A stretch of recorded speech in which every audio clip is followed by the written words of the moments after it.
ভাই বিড়ি না করলাম আপনার সাইরে দিতেন। কি রে বত্তা?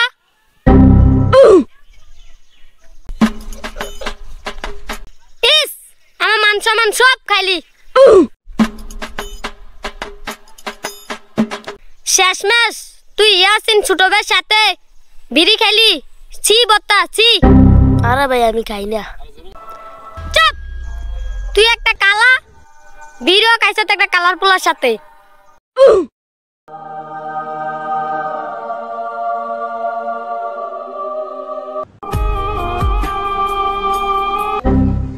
কি ও ভাই, আপনি আমার বড় ভাইয়ের লগে ইতা করলেন কা? আপনি দেখছেন নয় আমার সাথে বিড়ি খায় না, না খায়? তুই এত বেশি কথা কস কেন? তোর একটা বল দেম। মানে আপনি কি কইতাছেন আপনার? হ্যাঁ কি ও ভাই, আপনি আমার থাপড় দিলেন কে? হ্যাঁ আপনি বড় ভাই দেখে আপনার যেটা মন চায় এটা করবেন নাকি? হ্যাঁ এ তোর মারে বাপ।